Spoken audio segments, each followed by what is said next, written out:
안녕하세요. 정변호사 정진규입니다. 주택이나 상가 임차인은 건물을 사용하다가 계약 기간이 종료되면 집주인에게 원상태로 반환할 책임이 있습니다. 따라서 임대차 계약 기간 중에 화재로 인하여 임대차 목적물이 불타버린 경우에는 그 화재가 임차인 자신의 책임으로 인해서 발생한 것이 아님을 입증할 책임이 있습니다. 따라서 임차인이 그러한 입증을 하지 못한 경우에는 집주인에게 손해배상을 해주어야 합니다. 만약 화재의 원인이 밝혀지지 않은 경우에는 그러한 입증을 하지 못한 경우에 해당해서 임차인은 집주인에게 역시 손해배상을 해야 합니다. 그러나 화재의 원인이 밝혀졌고 그 화재가 집주인이 수선 의무를 제대로 하지 않아서 발생한 것, 즉 기설치된 전기 배선이나 전등 등에서 발화된 것이 입증된다면 임차인은 책임을 면할 수가 있으며 보증금 반환을 청구할 수 있는 반면에 임대인은 임차인에게 손해배상을 청구할 수 없게 됩니다. 한편 임대차 건물에 화재가 발생해서 임차 목적물 외 다른 부분까지 연소된 경우 임차인이 전부 책임을 져야 하는지와 관련해서 문제가 될 수 있는데 법원 판례의 사례를 통해서 한번 살펴보도록 하겠습니다.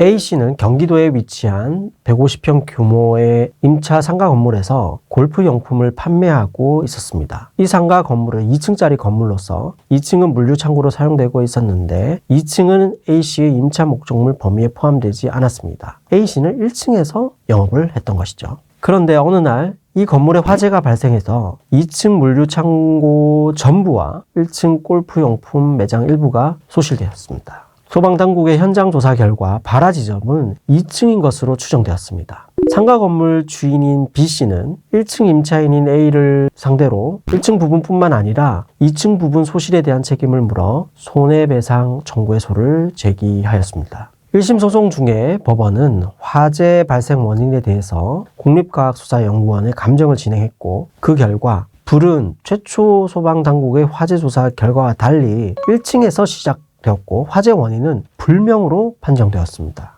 1심 법원은 임차인이 임대차 계약에 따라 점유 사용하는 부분인 1층에서 최초로 불이 시작되었다고 인정하기에 증거가 부족하다면서 임대인 A의 청구를 기각하였습니다. 반면에 2심 법원의 결론은 달랐습니다. 우선 2심 법원은 소방당국의 현장 조사 결과와 국과수 감정 결과 중 국과수 감정 결과의 증거 가치를 더 우월하게 판단하면서 그에 따라 1심과 달리 화재는 1층에서 발화한 것으로 인정하였습니다. 결국 임차인 A의 위험 영역 내인 1층에서 화재가 발생하였으므로 임차인은 책임을 면하기 위해서는 임차 건물의 보존에 관해서 선량한 관리자의 주의 의무를 다하였음을 입증해야 했습니다. 이 점을 입증하지 못하면 그 불이익은 궁극적으로 임차인이 져야 하는 것입니다. 이를 입증하기란 사실상 매우 어려운 것이죠. 나아가 이러한 화재에서 임차인의 책임은 임차 부분 외에 건물의 구조상 불가분의 일체를 이루는 다른 부분의 연소에 대한 범위까지 인정되는 것이었습니다.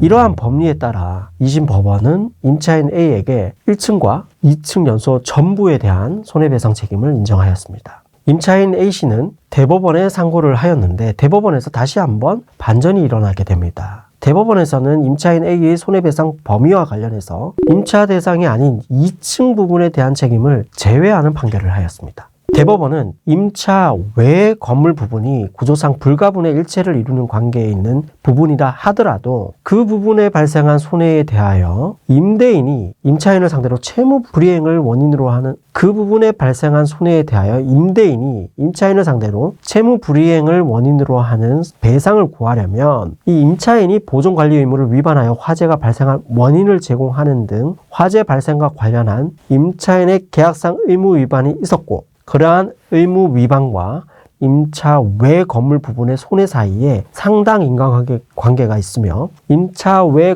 건물 부분의 손해가 의무 위반에 따라 민법 393조에 의하여 배상하여야 할 손해의 범위 내에 있다는 점에 대해서 임대인이 입증해야 한다라고 판시했습니다. 즉 임차 목적물 외의 다른 부분의 화재 소실에 대한 손해배상은 이 임대인에게 입증 책임이 있다는 점을 분명히 하였습니다. 이 판결이 나오기 전까지는 2심 판결과 같이 임차인이 임차 목적물을 잘 관리했다는 점을 임차인이 입증하지 못하면 임차 목적물 외의 다른 부분까지 책임 범위가 크게 확장되는 문제가 있었는데 대법원이 이에 제동을 거는 판결을 내게 된 것이죠. 임차 대상 건물에 화재가 발생하게 되고 초기 진화가 이루어지지 못하면 화재 피해는 확대되기 십상입니다. 화재 발생 범위에 따라 이와 같이 임차인, 임대인의 책임 범위가 달라질 수 있는 점에 대해서 한번 살펴보았습니다. 다음 시간에도 유익한 법률 정보 들고 만나 뵙겠습니다. 감사합니다.